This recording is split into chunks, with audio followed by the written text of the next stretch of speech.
محترم اج دے خطبہ جمعہ دے اندر جس عنوان تے گفتگو کرنی ہے وہ ہے علم اور اس کی فضیلت۔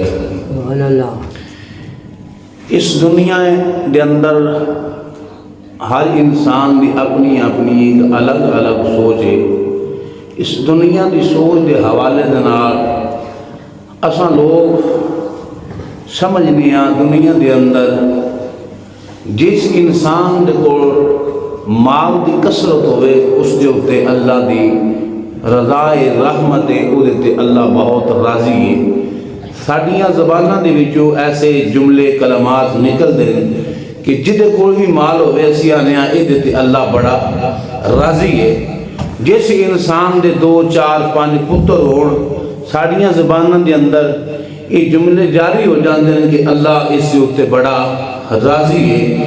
جس کا اچھا کاروبار ہوئے لڑکے پتر بار ہون مال و دولت بہت زیادہ ہوئے اسی آنے ادھر دیاشام اللہ دی بڑی خیر ہے، اللہ ادھر تے بڑا راضی ہے۔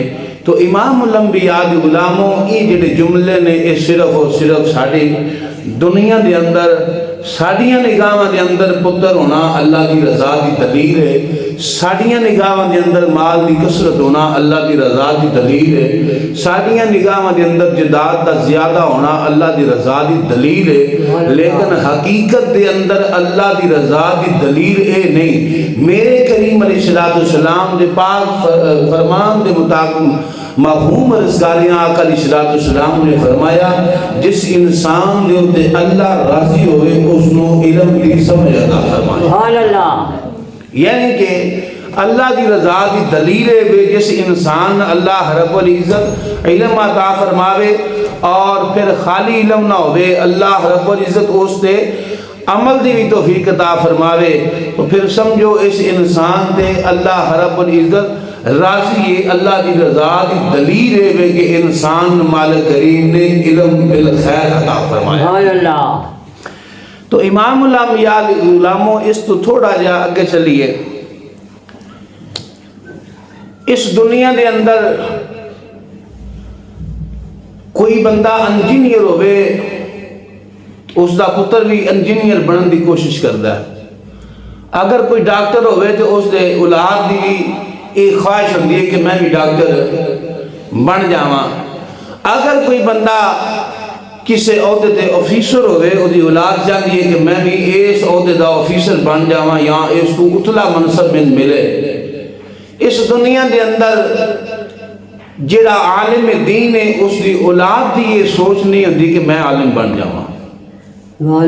ایک بہت پریشان کن جملہ ہے، وہ دی وجہ کی ہے اس معاشرے دے اندر بالخصوص اہل سنت و جماعت دی عوام الناس نے اہل علم دی قدر نہیں کی، اہل علم رسوا کیتا، عزت مقام وقار جو انہاں دا رب دی ذات نے عطا فرمایا جو ہے سی اس تکڑ اساں انہاں دا ادب نہ کیتا۔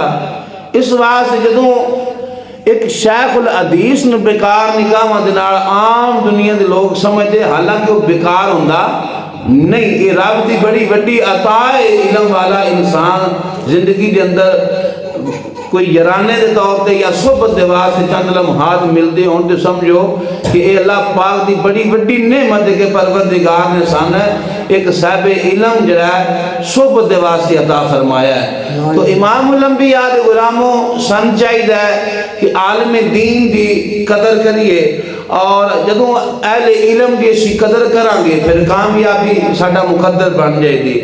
اور ایک گورا ڈاکٹر کافر یہودی یا عیسائی لکھ رہا ہے اندھے جیڑی قومہ دی جنگ ہوندی ہے نا اس تلواراں دے بندوقاں نال نہیں لڑی جاندی، یہ جیڑی جنگ ہوندی ہے یہ چٹائیاں دے اوپر بیٹھ کے پڑھن والے جڑے نے وہ جنگ لڑ رہے ہوندے، یعنی کہ قوم دے واسطے قوم دی ترقی دے واسطے قوم دی کامیابی دے واسطے جنگ ہے وہ علم دین دے اندر ہے کہ انسان علم سکھ لوے جدوں دین دا عالم اور بعمل بن جائے پھر دنیا دی کوئی طاقت دی مسلمان کسے مقام دے بھی ہرا سکتی نہیں۔ تو امام الانبیاء دے غلاموں اس دنیا کائنات دے اندر اساں لوگاں نے اپنے آپ کو لوگوں کے سامنے بڑا ثابت کرنے دے واسطے ہر عمل ادا کیتا۔ اساں نے اپنی شادیاں دے کنجراں دا چناؤ کر کے اپنی جوان بچیاں دے کو گانے ٹولکڑی دی تھاپ تے ہفتہ ہفتہ مہینہ مہینہ بجوا کے سن کے پھر اسی اپنے آپ کو مسلمان آنے ہاں۔ میرے محبوب علیہ السلام دے پاک فرمان دا مفہوم آقا علیہ السلام نے فرمایا لوگو 4 میں سے بننا 5 میں نہ بننا، یعنی کہ 4 قسم دے لوگاں جو بن جانا 5 میں نہ بننا۔ اگر تسی 5 میں بن گئے تو ہلاک ہو جاؤ گے۔ پہلی چیز میرے محبوب علیہ السلام نے جو عطا فرمائی، آقا علیہ السلام نے فرمایا میرے دین دا عالم بننا۔ بن سکو تو میرے دین دا عالم بننا۔ پہلی چیز میرے محبوب علیہ السلام نے یہ فرمائی کہ دین دا عالم بننا۔ دوسری چیز میرے کریم علیہ السلام نے فرمایا اگر دین دا عالم نہ بن سکو تو پھر طالب علم بننا، یعنی کہ علم سکھن والے بن جانا۔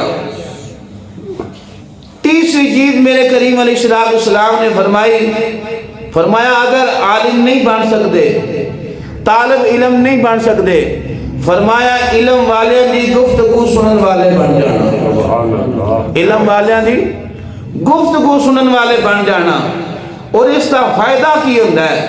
بزرگ فرماندے نے عالم دین دی محفل دے اندر بہنا انجے جی میں ایک پھلدار درخت دے سائے تھلے کھڑے ہو کے اپنی چولی پھیلا کے درخت نو تھوڑا جا ہلایا جائے اور پکے پھل ہوتے 1 منٹ تو پہلا چولی بھر جاندی ہے۔ عالم دین دی صحبت آئے اثر ہوندہ ہے جب تسی علم والے دی صحبت دے اندر آ جاؤ دے پھر سمجھیا تو آٹی چولی بھری جائے گی۔ سبحان اللہ۔ تو امام الائمہ امام اعظم ابو حنیفہ رحمت اللہ علیہ آج دے واسطے گئے، مناسک آج ادا کرن تو بعد تو انہوں پتہ ہے کہ سر منڈایا جاتا ہے، ٹنڈ ہوندی ہے۔ ایک اجام دے کول گئے جڑا ٹنڈ کردہ سی، آپ نے فرمایا میری ٹنڈ کر، انہیں ٹنڈ کی تھی۔ ٹینڈ تو پہلا آپ نے فرمایا اجرت کی میرا، انہیں عرض کی تھی حضور مناسک ہے آئیدے بچوں ایک مناسک ہے تو اے دی اجرت نہیں لے جاتی۔ آپ بڑے حیران ہوئے، ایک نائی ہو کے اندہ جملہ نے بول دیتا ہے۔ آپ جو سیٹ تے بیٹھے جو انہیں آکھیا وہ اللہ دے بندے آئی تو فارغ ہو گیا ہے تو ویلا بیٹھا ویلا نہ بہو اللہ کر اللہ کا ذکر کر۔ انہوں یہ نہیں جانتا کہ جیڑی حسید نال میں گفتگو کر رہا ہوں اپنی ذات میں اس کو کی مقام عطا فرمایا، انہوں کی رتبہ عطا کیتا رب نے۔ آپ ایران کے ہے نائیے وار کٹنا ٹینڈ کرنا ہے دا کام ہے، خط کرنا ہے دا کام ہے، مسئلے بڑے چھوٹی چھوٹی دس رہے ہیں۔ جدو ٹینڈ ہوگی تو آپ جان لگے کہ پچھوں نے آواز دیو اللہ دے بندے ٹینڈ کران تو بعد اگر زوال دا ٹائم نہ ہوئے تو غسل کر کے 2 نفل پڑھ لیں مستحب ہے۔ سبحان اللہ، 2 نفل پڑھ لیں اے مستحب ہمارے۔ جدو انہیں جملہ بولیا امام اعظم ابو حنیفہ رحمت اللہ علیہ واپس آئے، فرمایا اور دست صحیح ہے علم کتے سیکھتا رہے، اے علم کتے پڑھتا رہے؟ انہیں آکھا نہیں حضور میں عالم نہیں، میں کتنے علم نہیں پڑھیا، جدی پشتی ساڑھا یہی کام ہے جڑا میں کر رہا، لیکن میں اللہ دا ایک نیک بندہ جنہ دا نائم عطا رحمت اللہ علیہ آپ دی بارگاہ کے اندر آپ دی علم دی مجلس کے اندر بیٹھنا تے میں نو علم ملتا رہ جائے۔ سبحان اللہ۔ آپ نے تھوڑی حیرت ہوئی، فرمایا جنہ دے کول بہن والا ایک نائی ہے او دا یہ حال ہے تے پھر انہاں دی اپنی ذات دا کی عالم ہوئے دا۔ تو امام الانبیاء غلاموں آپ چلے گئے اور دل کے اندر ارادہ بنا لیا کہ جس مقام تے آپ بیٹھے نے علم دا حلقہ لاندے نے مجلس لاندے نے اس جگہ تے جا کے میں بھی آپ کی بارگاہ کے اندر بیٹھ کے علم حاصل کراں گا۔ آپ نے اپنے اجرت کے اندر یا جو بھی اس ٹائم دا کوئی خیمہ وغیرہ ایسی غسل فرمایا. تلاش کردیاں حضرت عطا دی محفل دے اندر پہنچے. اگے آپ لوگوں نے آواز فرما رہے ہیں. ایک کونے تے کھلو کے آواز دیتی حضور مینوں آپ دی بیٹھک دے اندر آپ دی مجلس دے اندر بیٹھن دی اجازت. جدوں انہاں جملہ سنیا حضرت عطا نے جو جملہ بولیا آپ نے فرمایا او بہن والے دس تیرا عقیدہ کی ہے. اے دین دی محفل جو بہن والے نو پوچھا جا رہا ہے کہ تیرا عقیدہ کی ہے.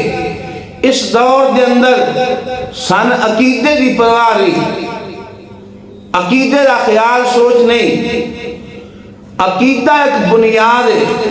اگر بنیاد مضبوط نہ ہوئے جتنی بڑی بھی عمارت بن جائے وہ بیکار ہوئے دی کامیاب نہیں ہو سکتی. عقیدہ مرکز ہے, بنیاد ہے. اگر اے مضبوط ہے, عقیدہ مضبوط رکھ کے اگر نماز پڑھی جائے تو اس نماز کا اجر بھی بہت زیادہ ہے, وہ دا سرور بھی بہت زیادہ ہے. اور اگر عقیدہ مضبوط رکھ کے روزے رکھے جان, حج کیتا جائے, اللہ رب العزت کی فرما برداری کی جائے, ہر عمل دے اندر ایک کیف ہے, سرور ہے. اگر عقیدہ درست نہیں تو پھر کسی بھی عبادت کے اندر سکون آ سکتا نہیں. آپ بھی حیران ہوئے. حضرت عطا نے پوچھا ہو میری مجلس بہن والے دس تیرا عقیدہ کی ہے. آج لوگ آنے نے ولی درویش کا کوئی عقیدہ نہیں ہوتا. آج کل دے بندے بھی آندے نے کہ درگاہ والے دا کوئی عقیدہ نہیں ہوتا. میں کہا چبڑے جان دیئے درویش سے ہی عقیدہ ہوتا, اور درویشہ نے بڑے پکے عقیدے ہوتے ہیں. اور اپنے کول بہن آلے نہیں پوچھتے تھے میں ساڑھے کول بہن لگا ساڑھی مجلس سے بہن لگا ذرا اپنے عقیدے کی وضاحت کر. تو امام بخاری رحمت اللہ علیہ, امام اعظم ابو حنیفہ رحمت اللہ علیہ, آپ نے اس وقت دو فتنے سن. پہلا فتنہ ایسی لوگ قرآن مخلوق آلے سن. دوسرا فتنہ ایسی کہ لوگ اللہ دے ولیاں دے بارے بکواس کرتے سن, تان کرتے سن. آج دے لوگ ہیں کچھ ایسے. عرض کی تھی حضور نہ تے میں قرآن نہ مخلوق آنا, نہ ہی میں اللہ دے ولیاں دے خلاف کوئی لفظ بولنا. تو آپ نے فرمایا فلاں صف دے اندر تیری جگہ بیٹھ جا. تیسری یا چوتھی صف دے اندر بٹھا دیتا. چند دن گزرے, آپ دی محفل دے اندر بیٹھ گئی رمشی دسن. چند دنوں تو بعد حضرت عطا نے نو پتہ چلیا کہ ایک نایاب موتی ہے, اس پچھلی صف دے وچوں خود پکڑ کے پہلی صف دے اندر بٹھا چڑھیا. پہلی صف دے اندر. تو یہ جی گل کر رہے ہیں, یہ مقصد کی حضرت عطا کسی دے ملازم سن.